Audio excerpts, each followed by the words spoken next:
بسم الله الرحمن الرحيم. فقام أيوب ومزق جبته وجز شعر رأسه وخر على الأرض وسجدا وقال عريانا خرجت من بطن أمي وخرعانا أعود إلى هناك الرب أعطي ورب الأزخى أخذ فليكن اسم رب مباركا في كل هذا لم يخطي أيوب ولم ينسب لله جهالته صدق إله العالمین۔ صحیفہ حضرت ایوب علیہ السلام، اس کی پہلی رکوع کی 20 تا 22 آیت۔ فقام ایوب مزق جبته وجز شعر رأسه وخر على الارض وسجدا۔ تب ایوب نے اٹھ کر اپنا جبہ یعنی پیراہن چاک کیا اور سر منڈایا اور زمین پر گر کر سجدہ کیا۔ وقال عریانا خرجت من بطن امی وعریانا اعود الى هناك، اور کہا میں اپنی مادر گرامی کے بطن میں یعنی پیٹ سے ننگا نکلا اور ننگے ہی واپس جاؤں گا۔ رب عاطنی و رب اخذا، خداوند نے عطا کیا اور رب العالمین جس نے عطا کیا اسی نے لے لیا۔ فلیکن اسم رب مبارکہ، اور رب العالمین کا نام مبارک ہو۔ عزیزان گرامی قدر، جب حضرت ایوب کو نے جب صبر کا مظاہرہ کیا تھا، اس کے فوری بعد وہ صبر کے بعد شکوے میں پڑ گئے تھے، اور پھر جب رب ذوالجلال نے انہیں جھنجھوڑا، حالانکہ دوست آئے تھے ان کے پاس، انہوں نے بھی سمجھایا لیکن وہ نہ مانے۔ تمام حمد و ستائش پروردگار عالم، وہ جو وحدہ خلاق عالم ہے، اسی کے شایان نشان ہر شے سربہ سجود ہوتی ہے۔ وہی کون و مکان کا مالک ہادی انس و جاں ہے، جس نے کن کہہ کر فیاکون کے ذریعے ہر شے کو خلق کیا، اور اس کی خواہش منشا ہے کہ انسان کم از کم مرنے سے قبل اپنے گناہوں کو تلافی کرے، توبہ کرے اور غسل توبہ کرے، اور اپنے رب حقیقی پر ایمان لا کر ابدی زندگی کا وارث بن جائے۔ کاش سارے انسان اس کو اپنا حقیقی رب مان کر اور توبہ کر کے اور اس کے حقیقی رب کو مان لیں۔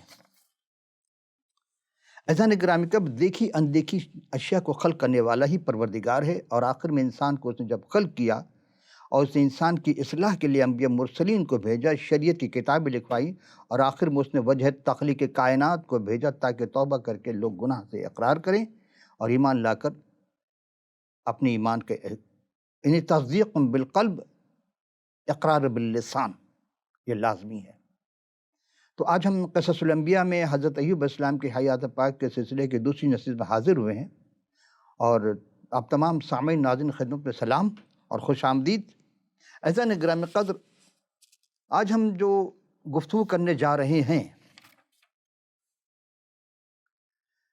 یعنی کہ جس کے وسیلے سے ایمان کے سبب سے اس فضل تک ہماری رسائی بھی ہوئی جس پر قائم ہیں اور خدا کے جلال کی امید اور فخر کریں، اور صرف یہی نہیں بلکہ مصیبتوں میں بھی فخر کریں، یہ جان کر کہ مصیبت میں صبر پیدا ہوتا ہے، اور صبر سے پختگی آتی ہے، اور پختگی سے امید پیدا ہوتی ہے، اور امید سے شرمندگی حاصل نہیں ہوتی، کیونکہ روح القدس جو ہم کو بخشا گیا اس کے وسیلے سے خدا کی محبت ہمارے دلوں میں ڈالی گئی ہے۔ یعنی اصل چیز ہے محبت، اور خدا چونکہ محبت ہے اور وہ چاہتا ہے کہ اسی سے محبت کی جائے اور اس کی بنائی ہوئی ہر شے سے محبت کی جائے۔ خدا نفرت کا درس نہیں دیتا، نفرت کا درس ابلیس کی جانب سے ہوتا ہے۔ یقین جانیے کہ خدا کے فضل سے انسانی فضل کی ضروریاتیں پورا ہوتی ہیں یا پورا کیا جاتا ہے۔ ہم آپ کی خدمت میں گزشتہ نشست میں نعمان نامی ایک شخص کا تذکرہ کر چکے تھے جو ارام کا تھا، اور وہ خاکسار بن کر خدا کے کلام کی جب فرمان برداری کرنی تھی اسے، بالآخر اس نے کلام کی جب فرمان برداری کی اور غسل کیا اور توبہ کی تو ایک نیا انسان بن گیا تھا۔ اس کی جلد نئی ہو گئی، اس کا دل نیا ہو گیا، اور اس کے پاس جبکہ ہمارے پاس زندہ خدا کا زندہ کلام ہے، اس کے پاس زندہ خدا کا زندہ کلام نہیں تھا، اس کے باوجود اسے ایک نئی زندگی ملی۔ کیا ہماری بھی جلد نئی اور دل نیا ہو گیا ہے؟ تو پھر آپ سب کو مبارک ہو۔ اگر نہیں تو سوچئے گا کہ ہمارے اندر آخر وہ کون سی غلطی ہے، کہاں غلطی کر رہے ہیں، کہیں غرور میں تو نہیں ہے۔ تو آج کے ہم پہلے سوال کی جانب چلتے ہیں۔ صحیفہ ایوب، پہلا سوال ہے کہ صحیفہ کس زبان میں نازل ہوئی یا کس زبان میں تھی اور کس کس زبان میں دستیاب ہے؟ یہ ہم گزشتہ نشست میں پیش کر چکے تھے، لیکن ضمناً سوال کا جواب دیتے ہوئے کہ یہ عبرانی زبان میں ہے اور اب تک اس کے تقریباً 2000 سے زائد زبانوں میں تراجم ہو چکے ہیں۔ آپ کو کس زبان میں چاہیے؟ جس بھائی نے سوال کیا یہ بیٹے نے، تو آپ کو فراہم کی جا سکتی ہے۔ آج ہم آپ کی علمی یعنی خدمت عالیہ میں علمی اور تاریخی گفتگو پیش کرنے جا رہے ہیں، اور یہ خاکم بدہن کا دعویٰ نہیں ہے، بلکہ آپ دیکھیں گے کہ عمر کی اس منزل پر جو مطالعہ اور تجربہ سے جو بات سامنے آئی ہیں وہ آپ نے کبھی بھی از خود مطالعہ نہ کیا ہوگا، نہ ممبر سے کسی خطیب یا علماء سے آپ نے یہ بات سنی ہوگی، کیونکہ ہم سے چند باتوں کو سنتے ہیں ممبر سے یا کتابوں میں پڑھتے ہیں کہ فلاں ایسا فلاں ایسا، لیکن اس صحیفہ جس کے نام کا صحیفہ اس کو ہم نے کبھی غور سے نہیں دیکھا۔ کیونکہ غور طلب بات یہ ہے کہ قرآن شریف میں تو صرف 4 مقامات پر حضرت ایوب کا ذکر ہے، جبکہ نبوتی کتاب اگر ہم غور کریں تو یہ نبوتی کتاب ہے کا بیشتر حصہ عبرانی زبان میں ہے، اور حضرت ایوب کی جو یہ کتاب ہے یہ شاعرانہ انداز کی ہے، یعنی منظوم میں رقم کیا، اور عہد عتیق کی شاعری کی کتب میں یہ پانچ کتب میں سے یہ پہلے نمبر پر ہے۔ یعنی حضرت ایوب کا صحیفہ، دوسرا ہے زبور شریف، تیسرا ہے امثال، چوتھا ہے وعظ، اور پانچواں ہے غزل الغزلات۔ یہ 5 کتابیں جو منظوم کہلاتی ہیں، اور یہ سب کے سب اصل عبرانی زبان ہی میں ہیں۔ اور اب چونکہ ہمارے ہاں مدارس میں عربی زبان پر زیادہ زور دیا جاتا ہے، اور تراجم آج بھی موجود ہیں، یعنی کہ ہماری عربی خاص سلیبس بتائی جاتی ہیں اور اسی پر ان کو دسترس حاصل ہے۔ اور اگر طلباء اور طالبات کو کاش عبرانی زبان کی بھی یہ ترویج دی جاتی یا اساتذہ خود سیکھتے تو بہت بڑا علمی ذخیرہ اور تاریخی اور علمی اور روحانی ذخیرہ جو موجود ہے اس سے ہم واقف ہو جاتے ہیں۔ تو میرا خیال ہے کہ بڑی تیزی سے روحانیت میں روح کی معموری کی اس انتہا، اس عروج حاصل کر لیتے جس کی کوئی مثال نہیں دی جا سکتی۔ اب بھی ہے، لیکن اب بھی پستی میں ہم ہیں۔ عزیزان گرامی قدر، صحیفہ ایوب علیہ السلام سے متعلق چیدہ باتیں آپ کے اذہان میں محفوظ ہو جائیں تاکہ آئندہ نسلوں کو آپ کو منتقل کرنے میں آپ کو آسانی ہو۔ تو الکتاب المقدس میں غالباً یہ سب سے قدیم صحیفہ ہے، اور کیونکہ اس کتاب کا حق و باطل میں راستی اور ناراستی کا ذکر ہے، ساری بحث شریعت اور کا کوئی حوالہ نہیں دیا گیا، بلکہ یہ قیامت تک آنے والے ہر فرد کے لیے حکمت اور ادب اور شاعری کی ایک بے مثال کتاب ہے۔ اور جو لوگ حقیقی شاعری سے وابستگی رکھتے ہیں وہ اس چیز کو جانتے ہیں کہ ہاں شاعری کسے کہتے ہیں، ورنہ شعر تو بہت سارے لوگ کہہ سکتے ہیں لیکن اس کے رموز اوقاف، اس کے استعارہ سے واقف نہیں ہوتے۔ تو آئیے اب ہم دوسرے سوال کی جانب چلتے ہیں آج کا، کہ حضرت ایوب علیہ السلام کی رہائش کہاں تھی اور وہ خدا سے ڈرنے کی کیا وجہ تھی ان کی؟ یہ عجب سوال ہے، لیکن بہرحال آپ کا تعلق عوز، عین واز ضاد، عوز کے سرزمین جو اب موجودہ عرب میں رہائش پذیر تھے، اور یہ شخص جو حضرت ایوب غالباً بزرگ حضرت ابراہیم علیہ السلام کے رشتہ دار اور نوح علیہ السلام کے فرزند ارجمند سم کی اولاد میں سے تھے، اور کتاب مقدس میں ان کے متعلق کہا گیا کہ وہ کامل اور راست باز خدا سے ڈرتے اور بدی سے دور رہتے تھے، اور قبل موسوی شریعت کے اپنے خاندان کے کاہن تھے۔ ہمیں بتایا جاتا ہے کہ اسلامی تواریخ کے مطابق یہ نبی تھے، نبی نہیں تھے، کاہن تھے۔ مقام کہانت جو ہے اس میں بھی بہت زیادہ محتاط کی ضرورت ہے، عام انسانوں سے ہٹ کر ہوتے ہیں، اور وہ اپنی اولاد کے گناہوں سے نہیں بچا پائے کیونکہ اس زمانے کے اعتبار سے ماڈرن ہو چکے تھے، جیسے آج کے زمانے کے نوجوان جو ہیں ماڈرن ہو چکے ہیں، ایسے ہی بلکہ نوجوان نے بہت سارے جو بوڑھے ہیں وہ بھی ماڈرنائز ہو گئے ہیں، خدا سے بے راہ روی کے شکار ہو گئے۔ تو اس زمانے بھی تھے، مگر ان سے گناہ سرزد ہونے کی وجہ سے صبح سویرے حضرت ایوب علیہ السلام اٹھ کر کے ان سب کو بلا کر پاک کرتے اور ان کے شمار کے موافق ان کے لیے سوختنی قربانی چڑھاتے، کیونکہ ان کا خیال تھا کہ شاید میرے بچوں نے کوئی خطا کر کے خدا کی تکفیر کی ہو۔ یہ تھا اصل۔ اور تیسرا سوال آج کا کہ حضرت ایوب پر کس وجہ سے اور کس سبب سے دکھ یا مصیبت کا سامنا ہوا؟ عزیزان گرامی قدر، جو گزشتہ نشست میں ہم نے جو روایت پیش کی تھی اس میں کہیں بھی ایسا نہیں جھلکتا نہ آیات میں کہ ہاں واقعی ان پر کیوں مصیبت آئی. تو آج ہم کتاب مقدس سے، گزشتہ نشست میں کہا تھا ہم کتاب مقدس سے پیش کریں گے، تو آئیے یہ بات حضرت ایوب علیہ السلام کے صحیفہ ہی سے ہم لیتے ہیں اور دیکھتے ہیں. اصل میں یہ ایک دن جب خدا کے بیٹے ان کے حضور حاضر ہونے کے لیے آئے تو ان کے درمیان شیطان بھی آیا، اور خدا شیطان کی اس بحث و تکرار میں شیطان نے کہا، یہ نتیجہ اخذ کیا کہ ایوب صرف اس لیے خدا سے ڈرتے ہیں کیونکہ خدا تعالیٰ نے خدا تعالیٰ جو ان کا محافظ ہے، خدا تو سب کا محافظ ہے. یہ کیسی بات کی اس نے؟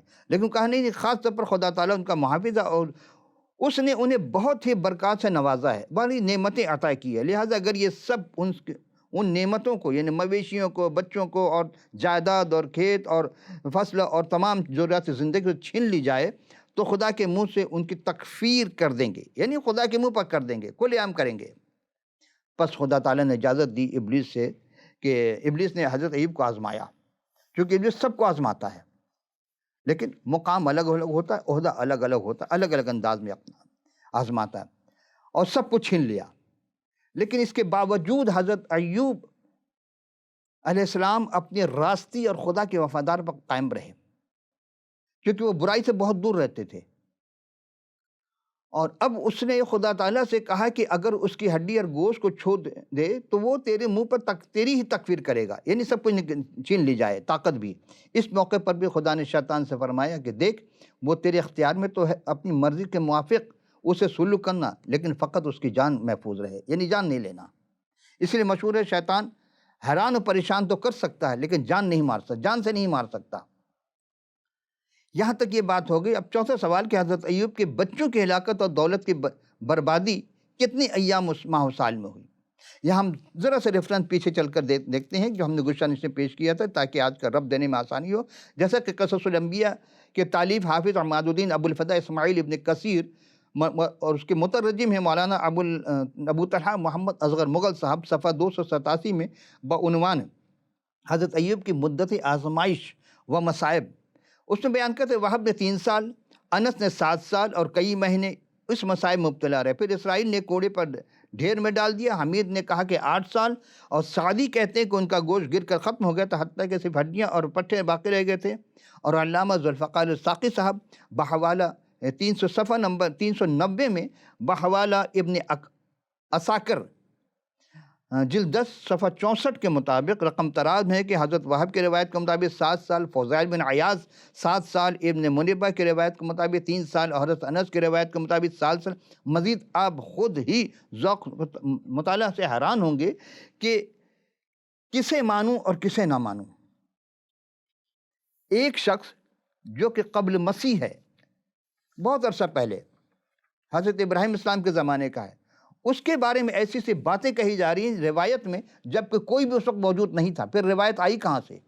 کس نے کیسے لکھ دیتے ہیں؟ یہ کیا ان کے صحیفہ ذکر کیا گیا؟ نہیں.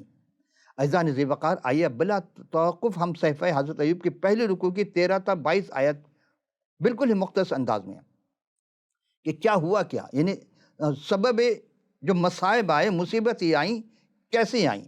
ہوا یہ تھا کہ ایک دن 13ویں آیت میں کہ ایک دن حضرت ایوب علیہ السلام کے 7 بیٹے اور 3 بیٹی اپنے بڑے بھائی کے گھر کھانا کھا رہے تھے. تو ایک قاصد نے آ کر حضرت ایوب علیہ السلام کے پاس کہا کہ بیل اور ہل میں جتے ہوئے تھے اور گدھے ان کے پاس چل رہے تھے کہ سبا کے لوگ ان پر ٹوٹ پڑے اور انہیں لے گئے اور دیگر سب نوکروں کو تحقیق کیا اور فقط میں ہی اکیلا بچ نکلا ہوں اور آپ کو اطلاع دوں، تاکہ آپ کو اطلاع دوں، اس لیے میں یہاں تک بھاگ کر آیا. ابھی وہ یہ کہی رہا تھا کہ دوسرا شخص آ گیا، ایک اور آگے کہنے لگے کہ خدا کی آگ آسمان سے نازل ہوئی، بھیڑوں اور نوکروں کو جلا کر بھسم کر دیا، فقط میں ہی اکیلا بچ نکلا ہوں تاکہ آ کر آپ کو اطلاع دوں. اب تیسرا شخص آتا ہے، یعنی وہ ابھی کہہ رہا تھا کہ ایک اور تیسرا شخص بھی آ کر کہنے لگا کہ کسدی کے 3 غول ہو کر اونٹوں پر آ گرے اور انہیں لے گئے اور نوکروں کو تحقیق کیا، فقط میں ہی اکیلا بچ نکلا ہوں کہ آپ کو اطلاع دوں. ابھی وہ یہی کہہ رہا تھا کہ ایک اور یعنی چوتھا شخص آ کر کہنے لگے تیرے بیٹے اور بیٹیاں اپنے بڑے بھائی کے گھر میں کھانا کھا رہے تھے اور میں پی رہے تھے. دیکھ بیابان سے ایک بڑی آندھی چلی اور اس کے گھروں کے چاروں کونوں پر ایسے زور سے ٹکرائی کہ ان جوانوں پر گر پڑے اور وہ سب مر گئے اور فقط میں ہی اکیلا بچ نکلا ہوں کہ آ کر آپ کو اطلاع دوں۔ عزیزم، تب حضرت ایوب علیہ السلام اٹھ کر کے اپنا پیراہن چاک کیا اور سر منڈایا اور زمین پر گر کر سجدہ کیا۔ یہاں ہم تمام اہل سلاسل، اہل طریقت اور تمام جو رب العالمین پر توکل رکھتے ہیں ان سب کے طالب ہیں کہ جو صحیفہ حضرت ایوب علیہ السلام کی یہ 2 آیت اہل عرفان کے لیے عرفان بخشتا ہے۔ نہ ہی نقصان پر واویلا کیا، نہ چیخ پکار کیا، نہ ماتم کیا، اور کتنے ہی خوبصورت جملہ ہے یہ۔ غور کیجئے گا کہ ایوب علیہ السلام اٹھ کر کے اپنا جبہ پیرہن چاک کیا، سر منڈوایا اور زمین پر گر سجدہ کیا۔ اور یہاں سورہ مریم کی آپ کو یاد ہے کہ میں نے کئی اپنی نشست میں اس سورہ مریم کے 58 نمبر نشست میں ہم نے پیش کی، اور اس کے آخر میں ہے کہ خر سجدا وبکیا، کہ جو رحمان کے بندے وہ گر کر کے زمین پر گر کر سجدہ، روتے ہوئے سجدہ کرتے ہیں، یعنی روتے ہوئے گرتے ہیں اور سجدہ کرتے ہیں۔ یہاں بھی روتے ہوئے گرنے کا ساتھ وقال عریان خرجت من بطن امی وعریانا اعود الی ہناک، اور کہا کہ میں اپنی مادر گرامی کے بطن سے ننگا نکلا اور ننگا ہی واپس آیا ہوں۔ بے شک ایسا ہی ہے، کوئی دعویٰ نہیں کرتا کوئی کپڑا پہن کر آیا ہو۔ عجب، ایک بزرگ نے کہا تھا، انسان کتنے ہی اکڑ جائے، کتنے ہی غرور کر لے، لیکن وہ اگر غور کرے جب پیدا ہوا تو کسی اور نے اس کو نہلایا، اور جب مر جاتا ہے تو نہلاتا بھی کوئی اور ہے، وہ خود سے نہیں نہا سکتا۔ کتنا مجبور ہے، کتنا بے بس ہے۔ اور یہاں پھر وہ کہتے ہیں کہ رب العالمین نے، وہ پروردگار نے ہمیں جو کچھ دیا تھا وہ لے لیا، یعنی شکرانے کے طور پر کریں وہ انہوں نے کوئی، اور خداوند کا نام مبارک ہو۔ ان سب باتیں ایوب نہ تو گناہ کیا اور نہ خدا پر بھیجا کام کا عیب لگایا کہ خدا نے ہمیں لوٹ لیا، خدا نے ہمیں برباد کیا۔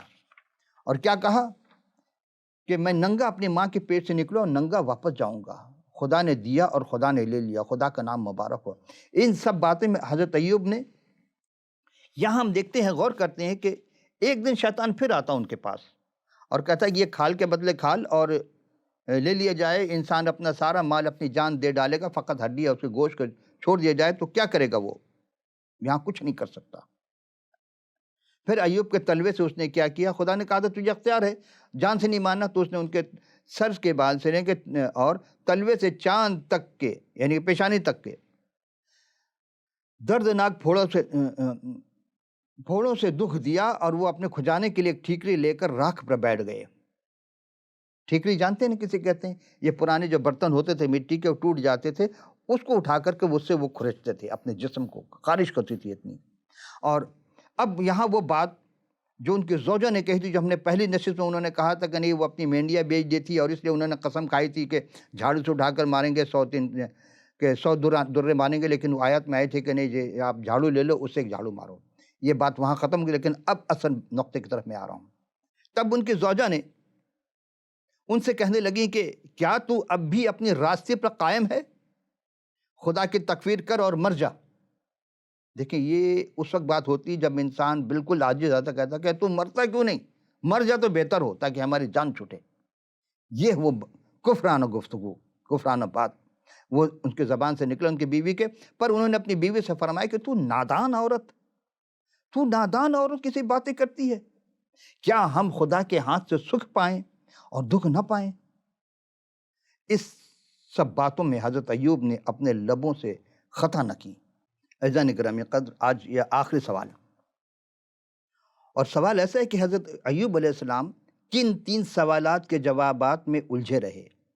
آج سے تا قیامت ہر شخص انہی 3 سوالات میں الجھے ہوئے رہیں گے۔ وہ سوال ہے کیا؟ پہلا، الف، سب لوگ مصیبت کیوں اٹھاتے ہیں اور خصوصی طور پر نیک اور راستہ باز کیوں دکھ اٹھاتے ہیں؟ دوسرا سوال، خدا دعاؤں کا جلد جواب کیوں نہیں دیتا؟ تیسرا سوال، شریر کیوں جیتے ہیں اور برومند رہتے ہیں؟ ظاہر سی بات ہے جتنے بھی دھوکے باز ہیں، لوٹ مار کرنے والے لوگ ہیں، کرائم پیشہ ہیں، وہ طاقتور بھی ہوتے ہیں ہر لحاظ سے، مال و دولت کے بھی فراوانی ہوتی ہے، اور غریب مسکین بیچارہ لٹتا رہتا ہے، اور یہ ہر ملک میں تقریباً ہے۔ اور فخر و مباحت یہ ہے کہ وہ مذہبی اور سیاسی لوگوں کے کارندے ہوتے ہیں، انہی کے بلبوتے بھی یہ سارا کام ہوتا ہے، اور وہ سب ابلیس کے پیروکار ہوتے ہیں۔ آئیے عزیزان گرامی، یہ ہم تھوڑی سی آپ کی خدمت عالیہ میں کتاب کے مضمون، یعنی کہ حضرت صحیفہ جو ہے ایوب علیہ السلام صحیفہ، اس کے مضمون انسانی مصیبت کا بہت بڑا بھید ہے، اور انسانی تکلیف کا ایک مسئلہ ہے کہ ہم نے پہلی نشست میں حضرت ایوب کی ہر حالت پہ شکر گزاری کرتے ہوئے دیکھا تھا، شکر گزار ہوتے تھے۔ تاہم ایک انسان ہونے کے ناطے وہ خدائے ذوالجلال سے بے انتہا شکوہ کرنے لگ جاتے ہیں، اور بہت طویل شکوہ کرتے ہیں۔ پہل تو وہ اپنی یوم ولادت پر لعنت کرتے ہیں، اور بعد میں اپنے دوستوں سے گفتگو کے دوران اپنی راستی پر قائم رہنے اور خدا تعالیٰ سے شکوہ و شکایت کرنے میں ان کا پلہ بھاری رہا۔ وہ اپنے آپ کو بہت ہی راست باز سمجھنے لگے، اور یہی 3 سوالات کے سوالات میں الجھے رہے۔ اور ہم آپ کی خدمت عالیہ میں عزیزان محترم پیش کر رہے ہیں کہ جب ہم زمانہ قدیم اور جدید کے انبیاء و مرسلین کے حیات و ممات کا مطالعہ کرتے ہیں تو ان 3 سوالات کا ایک ہی انداز کے پہلو میں ضم کرتے ہوئے ہم جب گفتگو کریں گے آپ کو خود اندازہ ہو جائے گا، سوائے ابن مریم کلمۃ اللہ روح اللہ حضور المسیح سلام علینا کے، غالباً حضرت ایوب پر ایک ہی دن میں سب سے زیادہ مصائب کا نزول ہوا۔ اور وہیں کچھ ہمارے بھائی وہ کہتے ہیں جی واقعہ کربلا جو ہے کہ جانب بھی نشاندہی کرتے ہیں کہ وہاں بھی حق و باطل کا لڑائی تھی اور ایک ہی دن میں ہوئی ہے۔ بے شک، تو میں ان سے یہی کہوں گا کہ بے شک ایک ہی دن میں سب ہوا، اس میں کوئی شک نہیں۔ سلام ہو اس ہستیوں پر جن پر ظلم سے تشدد ہوا، انہوں نے برداشت کی۔ درود و سلام ہو ایسے تمام ہستیوں پر جنہوں نے حق کی خاطر اپنی جان کا نذرانہ پیش کیا۔ ایسا نہیں کریں، مگر دونوں جانب سے تلواریں چلیں، کربلا کے میدان میں دونوں جانب سے تلواریں چلیں، دونوں طرف کے لوگ قتل ہوئے، کسی کو شہید کہا جاتا ہے، کسی کو ہلاک کہا جاتا ہے، ہلاکت۔ مگر جناب ایوب علیہ السلام نے کوئی تلوار نہیں چلائی، خود کسی کے جان نہیں لی، ہاں ان کے بچے مویشی سب چیز فنا ہو گئے، برباد ہو گئے، تباہ ہو گئے، لیکن سوائے ابن مریم حضور المسیح کے، جن پر ایک ہی دن میں سب زیادہ مصائب نازل ہوئے، 18 گھنٹے سے زیادہ ان کو بھوکا پیاسا رکھا گیا، اور انہوں نے کوئی شکایت نہیں کی۔ مسیح نے کسی کو قتل نہیں کیا، نہ کسی کو مارا، نہ ان کو مصلوب قتل کرنے، مصلوب ہونے کے بعد انہوں نے اجازت میں نہیں دی اپنے حواریوں کو یا شاگردوں کو کہ ہاں میرے بعد تم اس کا انتقام لینا، نہیں، بلکہ آپ نے یہ کہا تھا کہ ستانے والوں کے لیے دعا کرو اور ان کے لیے برکت چاہو۔ یہ بہت بڑے دل گردے کی بات ہے، اور اب جہاں بھی دیکھیں گے ہر جگہ قتل عام ہوا کسی نہ کسی بہانے، لیکن مسیح نے کبھی قتل کی اجازت نہیں دی، بلکہ خود اپنے سب قاتلوں کو معاف کر دیا صلیب پر، اور کہا کہ یہ نہیں جانتے اسی لیے ان کو معاف کیا جائے، بلکہ ان کی وکالت کرتی انہوں نے۔ مزید جب ہم جناب مسیح کے حیات طیبہ پر گفتگو کریں گے تو بہت سے بھید سے اپنے اہل طریقے کی خدمت میں پیش کر دیں گے، اگرچہ یہ حیات مستعار رہی۔ تو رب تعالیٰ نے حضرت ایوب کی زندگی میں یہ مصیبت نازل ہونے دی تاکہ خداوند کے ساتھ ان کے رفاقت میں گہری مطابقت ہو جائے، یعنی گہرائی آ جائے۔ شاید اس صحیفہ کا یہ مقصد بھی تھا کہ یہودی قوم پر آنے والی مصیبت پر اشارہ کرے۔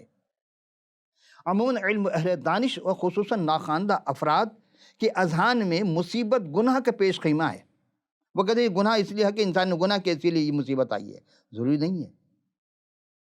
اگرچہ صحیفہ ایوب کی معرفت یہودیوں کو دکھ اٹھانے والے بن باپ کے کنواری بی بی مریم مقدس سلام اللہ کے بطن اطہر سے روح القدس کے وسیلے سے لباس بشری میں حضور مسیح کو قبول اور تسلیم کرنا تھا، تو اس امر کی وضاحت لازمی تھی کہ مصائب کا نزول لازماً کسی شخص کی انفرادی گناہوں کی وجہ نہیں ہوتی۔ عوام الناس کی اکثریت استفہامی انداز میں استفسار کرتی ہیں کہ آخر مسیح نے کیوں دکھ اٹھائے، تو نوشتوں میں انبیاء علیہ السلام نے حضور مسیح کی ولادت، اذیت اور موت اور بعد از موت جی اٹھنے، پھر صعود سماوی پہ جانے اور قرب قیامت دوبارہ اس روئے زمین پر آنا لکھا ہے۔ اسی لیے حضور مسیح نے از خود نوشتوں کے مطابق قبل قرب قیامت تک آنے والوں کے لیے دکھ سہے۔ غور کیجئے کہ جب جملہ ہے کہ راست باز نے ناراستوں کے لیے دکھ برداشت کیا، اسی بات کو کلام میں مرقوم پطرس کے 3 رکوع کے 17 اور 18ویں آیت میں ہے، کیونکہ اگر خدا کی یہی مرضی ہو کہ تم نیکی کے سبب سے دکھ اٹھاؤ تو یہی بدی کے سبب سے دکھ اٹھانے سے بہتر ہے۔ لوگ کہتے ہیں کہ ہم نے کوئی گناہ نہیں کیا پھر ہمیں سزا مل رہی ہے، تو بدی کر کے سزا ملنے اس سے زیادہ بہتر نہیں کہ انسان نیکی کر کے دکھ اٹھائے۔ یہی بات اسی لیے مسیح نے بھی یعنی راست بازوں نے بھی ناراستوں کے لیے گناہوں کے باعث دکھ اٹھائے تاکہ ہم خدا کے پاس جائیں، اور وہ جسم کے اعتبار سے تو مار دیے گئے لیکن روح کے اعتبار سے زندہ جاوید ہو گئے۔ عزیزم، ہم جب غور کرتے ہیں تو ہمارے درمیان کوئی ثالث نہیں، یعنی ہم دونوں پر اپنا ہاتھ رکھیں۔ آج کی اس آیت پر آخری گفتگو یہاں ہم تمام کریں گے کہ آج ہم جس ٹیکنیکل انداز میں دور میں ہیں، سمجھنے کے لیے پی ایم ٹی ہمارے لیے بہت کافی ہے۔ پی ایم ٹی مختلف معنی اس کے جواب لغت میں جا کر دیکھیں گے، لیکن ہم جس پی ایم ٹی کا تذکرہ کرنے جا رہے ہیں وہ ہے پول ماؤنٹ ٹرانسفارمر۔ یہ صرف ایک اشارہ ہے، یعنی جیسے جس طرح ایک ہائی ٹینشن لائن سے جو کنیکشن لگائے جاتے ہیں پی ایم ٹی میں پول ماؤنٹ ٹرانسفارمر میں، تاکہ 220 یا 110 کے گھر والوں کو جس کو جتنی ضرورت ہے وہ اس کو بجلی مہیا کرے، تو مسیح جو ہے وہ درمیان میں پی ایم ٹی کا کام کر رہے ہیں، لوگوں کے گناہوں کو معاف کرنے کا کام کر رہے ہیں۔ اب سرکار نے حکومت جس طرح سرکار نے لوگوں کے لیے بجلی میں ہائی ٹینشن کے درمیان وہ پول لگائے، اسی طرح خدا نے مسیح کو درمیان رکھا انسان اور خدا کے درمیان میں۔ اب ضرورت کے مطابق ضرورت جس کو دستیاب ہو وہ لے۔ اب مسیح سے جو زندگی چاہتا ہے زندگی لے سکتا ہے، کیونکہ راہ، حق اور زندگی وہی ہے۔ راہ چاہیے، حق چاہیے، انہی سے ملے گی۔ ایک مقام پر یہی چیز ایک صاحب غضبناک ہو کہنے لگے یہ کیسے ہوتا ہے کہ مسیح جو ہے وہ اپنے آسین اور ربیب بل کہتے ہیں کہ وہ درمیان میں کیسے ہو سکتے ہیں؟ بالکل غلط، ناممکن ہے۔ یہاں بھی تشریف فرما، بہت سارے بیٹے بیٹیاں بھائی بہن وہ کہہ رہے ہوں کہ یہ کیا بکواس ہے، مسیح درمیان میں کیسے ہو سکتے ہیں؟ چلیے آپ نہ مانیے، لیکن یقین جانیے کہ جب آپ غور کریں گے اس لفظ پر جو میں کہنے جا رہا ہوں، کہ جب تاریخ لکھی گئی تو اس کو دو حصوں میں تقسیم کیا گیا۔ ایک بے میم لکھتے ہیں، ایک قاف میم لکھتے ہیں، دوسرا بے میم لکھتے ہیں۔ کیا مطلب اس کا؟ قاف میم مانے قبل مسیح، بے میم مانے بعد مسیح۔ اسی کو انگلش میں بی سی کہتے ہیں، بیفور کرائسٹ، اور اے ڈی کہتے ہیں اینا ڈومینی، یعنی بعد میں ترجمہ کیا آفٹر ڈیتھ، تو اس کا مطلب مسیح کی ڈیتھ ہوئی۔ مسیح وہ ہستی ہے جو درمیان میں پورے تاریخ کو دو حصوں میں انہوں نے تقسیم کر دیا۔ اور اگر کوئی بھی دیکھنا چاہتا ہے کہ ہاں وہ کیا چاہیے اس کو زندگی میں، تو اس کو حیات طیبہ مسیح سے بہت کچھ ملے گا۔ ہمیں اپنی زندگی میں توبہ کرنے کی ضرورت ہے۔ جس طرح ہم نے کہا کہ توبہ نہیں تو پھر کچھ بھی نہیں ملے گا اسے۔ زندگی بدلنا ہے تو ہمیں اس در پر آنا ہوگا جو دوبارہ آنے والا ہے۔ اذان گرامی قدر، اب چونکہ دامن وقت گنجائش نہیں رہی، لیکن چلتے چلتے وہی بات کہ آپ اپنی فیڈ بیک ضرور دیجیے گا، اپنی قیمتی آراء سے آگاہ کیجیے گا، اور آپ کے پاس اگر صحیفہ ایوب نہیں ہے تو آپ ہمیں ای میل کے ذریعہ، واٹس ایپ اور ٹیلی فون نمبر، جو بھی آپ اسکائپ کے ذریعہ، جس طریقے سے بھی آپ ہمیں دینا چاہیں دے دیجیے گا۔ ہم آپ کی خدمت عالیہ میں کتاب مقدس فی سبیل اللہ ارسال کر دیں گے۔ تو اگلی نشست سے پھر حاضر ہوں، اس وقت کے لیے اجازت، خدا حافظ و ناصر۔